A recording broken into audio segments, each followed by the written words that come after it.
The next case that I'm going to talk about is called Comp Inc., C-O-M-P Inc. This Comp Inc. was an annual sales of $3 million. They were really a mailing service company. They got all that junk mail in your mailbox. And they merged names and sellers and advertisers and this mass mailing program. And that was a rather large company. I was the tax accountant for that company. I prepared the corporate tax return. And I was brought in by a reference. And the first year I did the corporate tax return, they asked me to extend the return like 2 or 3 times because they weren't ready to process the information. So finally, after extending it, 5 days before the deadline due, they brought the stuff into my office, and it was just a mess. So I kept trying to ask questions, and I knew I had to get it done in 5 days. So I told the CEO that I wasn't feeling comfortable with receiving documentation 5 days before the deadline, and all the records that they were doing were kept on a manual basis, all of them, both the sales registry, the check registry. So I sold, and the client purchased accounts payable, accounts receivable, general ledger through Passport. And payroll was done by an outside source. So I installed and trained the full charge bookkeeper on all 3 modules. Well, after a week or so of training her, about 3 months later, the CEO called me up and said, "Larry, the Passport is not working." And I said, "What do you mean it's not working? I know it was working. I trained the bookkeeper." So I went back into the office and found out that all the files were deleted. And so I reinstalled the 3 modules and realized that it was all deleted. So I just said something. They just don't delete by themselves. So I then told the client, the CEO, that I really wanted to do an audit more of the books and see what was going on. So I planned a day of an audit for a week. I planned this Monday audit and went to the office, and the bookkeeper said, "I'm not ready." So I charged the client again. So I came back about 3 weeks later, and she said she wasn't ready again. So I told the CEO, I said, something is not right here. So the client goes, "Well, she's going on a vacation on a 2-week cruise with her family, and she's leaving Thursday. Why don't you come in the office on Friday? She'll be gone." So I said, "That'll be great." So I came into the office on Friday morning and reviewed the Passport accounting system, and I realized that this young lady paid $19,000 in a company check for her family to go on this cruise. So I immediately stopped the check and went through the rest of the documents and realized that this was an in-depth case. So one of the things that I found immediately was the FedEx bills. So I looked at the FedEx bills. I don't know what brought me to that, but I saw these FedEx bills that were coming from Kentucky that were being insured for $250. So I found out that what she was doing was she was sending a check down to Kentucky, and the guy would cash the check and send $50,000 back in a FedEx envelope. And one day, when she opened up this envelope, $50,000 fell out on her desk, and a fellow employee said, "What's that all about?" And she goes, "Oh, it's my inheritance." And the employee never said a word to anybody else. So finally, I kept going on with the audit, and I found that she was doing, I saw that she was practicing writing on a separate register. And the other things that I wanted done was a numerical copy of all checks, the third copy of put in numerical order. That was not done. Mm-hmm. So finally then I had to do a research on who this person is in Kentucky, and I found it was her uncle. So with that notice, we hired an attorney, and the attorney said that this is a violation of the RICO Act, the which is transferring money across state lines. So all of a sudden, the FBI got brought in. So in the FBI case, we had to go down to the FBI in Chicago, and myself, the CEO, and our two attorneys were there. And I was in this FBI case with green bulletin boards all around the room with cases. I'm reading all these cases and following it, and the FBI says, Larry, take your eyes off the bulletin board and stick to this case. So I was like, I'm just intrigued. You go, well, let's deal with this case.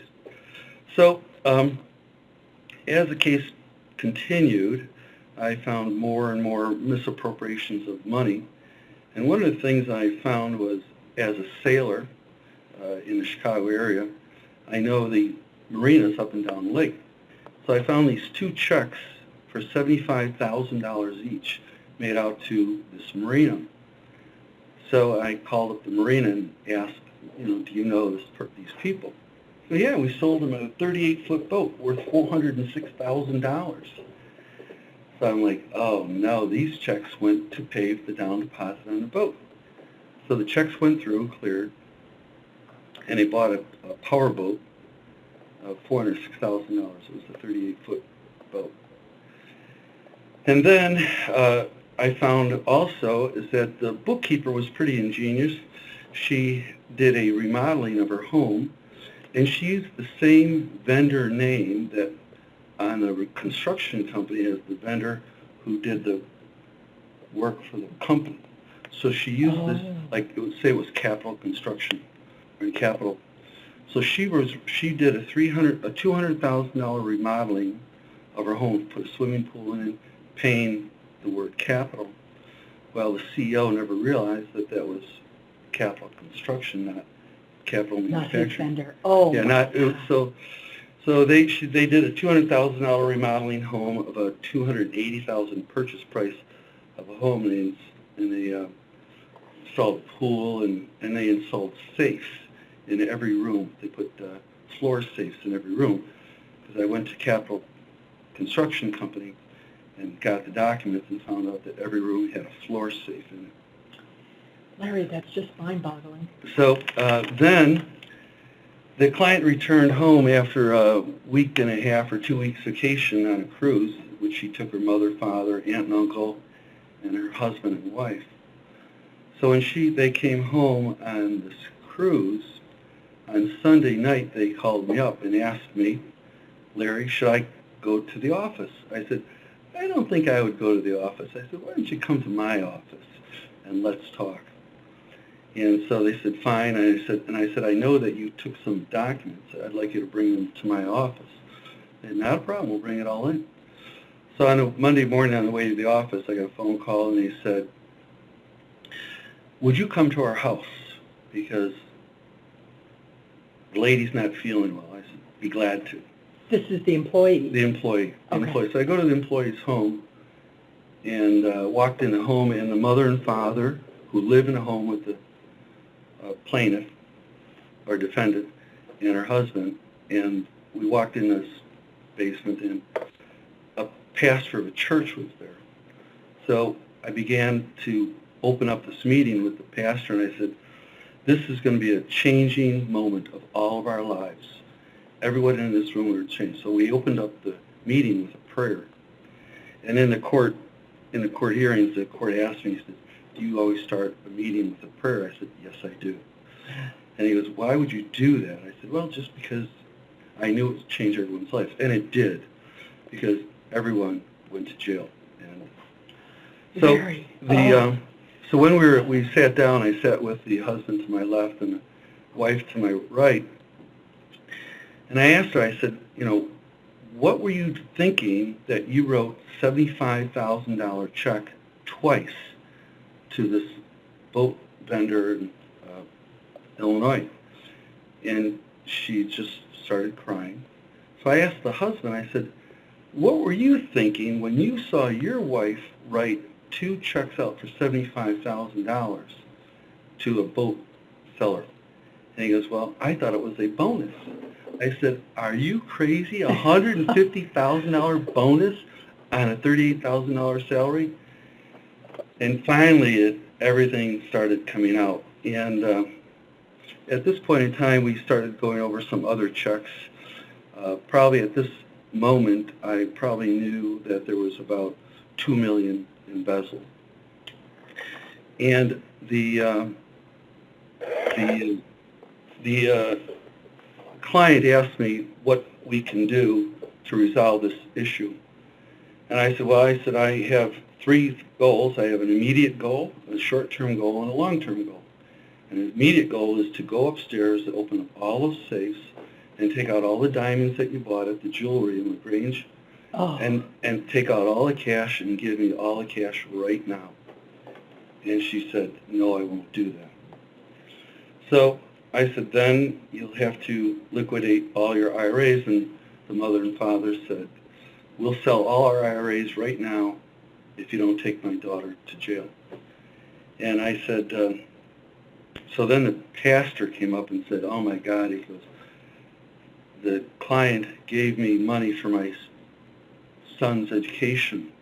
I have to give that back. So everyone was in a turmoil in this room, and I said, I'm going to give you an hour to think about what we're going to do here, and I'm going to go outside and walk around and talk to the attorneys. So I was outside talking to the 2 attorneys and the CEO on my cell phone, and the attorneys go, congratulations, Larry, you got it. He goes, where did you come up with this immediate and short-term and long-term goal? I said, I don't know, I just thought about it. And I go, keep staying there, don't leave until you get what you want. So anyway, we went to court, and the total embezzlement case on this one was $4.2 million. The husband and wife both went to jail, a federal prison, and they admitted in court that they did steal it, and the FBI, what the sad thing was, is when we brought the case in, the boat dealer was brought into court, the home remodeling company was brought into court, some of the companies that did remodeling on their cars, they were brought into court. While sitting in the witness room, I looked at all these people and I said, you could have stopped it right there by when you got a corporate check for $75,000 and $75,000. You could have called the company up and said, hey, I got 2 checks for $75,000. Does this make sense that a corporation is buying a boat? Well, they didn't. And I said, you guys could have all stopped this immediately, but you didn't. An interesting perspective, Larry, Yeah. absolutely. And so one of the things that, in the conclusion that, this took about a year to process, and it was very involved with the FBI because the FBI wanted to know the RICO case. And one of the funny things about it was at the court deposition and giving testimony, they brought myself in and the CEO for testimony, and in testimony they asked Larry, did you go on this boat? It's a 38-foot boat. And I said, no, I've been on it. I've been invited 3 or 4 times, but I've never been on it. And so they asked the CEO, he says, have you ever been on this boat? He goes, yeah, I've been on it 3 times. Oh. And he said, you didn't realize that was your boat while they were driving it. And the CEO goes, and he reminded me of that monkey's business when the vice president got. So some of the things that I thought of this was, don't have persons writing the check, doing the bank reconciliations, change passwords and passport often, and look what they are doing all the time. Always keep a binder of checks in numerical sequence. Review FedEx invoices, because that's where it could have started and ended there. In all these cases that I'm going to go over, in all these cases, the same thing occurred, is that the bookkeeper, if they had a Visa credit card, they changed their credit card to what the owner did. So if the owner had an Advantage credit card, the bookkeeper in every one of these cases changed their credit card to what the owner did. Because in small businesses, the owner would usually give the American Express statement to the bookkeeper and say, pay it. Mhm. and charge it to office supplies or travel or stuff like that. Yeah. So in this case, how she got away with so much money was that she paid her credit card with the CEO's, and the CEO just thought it was His own bill. his own bill. Oh, Again, and the other thing that I will always encourage is off-site backup, because in this other case we're going to talk about later, they deleted the files as soon as I got onto them, and we had backups, but they weren't current backups. oh. So in this case, the total theft was $4.2 million. The jail time for both husband and wife were based on felony charges. And we liquidated the principal residence of the mother and father and the husband and wife. Oh. We've also got the Kentucky property where the uncle owned. And what he was taking his cut, he opened up a business down in Kentucky. He had to liquidate his business. We got the Kentucky property. We also got the uncle's small business. We took possession of a 38-foot yacht in Chicago, or north of Chicago. They had 2 sports cars and a truck. We took all personal cars and jewelry, and all IRAs of the defendant and parents were cashed out to zero. Just tragic. Yeah. Just unbelievable. Because she dragged in her mother and father on this deal. And one of the other reasons that I saw this was I was their tax accountant. And while doing their taxes, I noticed that their mortgage interest was way beyond their income. And I told the CEO that there was something that I felt that their expenses, personal expenses, were out of line. So he gave me the go-ahead to do an audit of anything I wanted. So. Well, and that's really what opened the door. And Right. what size company was this, Larry? This is their annual sales were $3 million. So we're Small. not talking some exotic, big, No. high profile. This is a little smaller end company using PBS. Yes. Just an amazing story. And they, this was actually over about 2.5 years. That this went And, on. yeah, and I was brought on late in the case and actually the bookkeeper brought me on, because I knew her from some prior experience. I don't know what it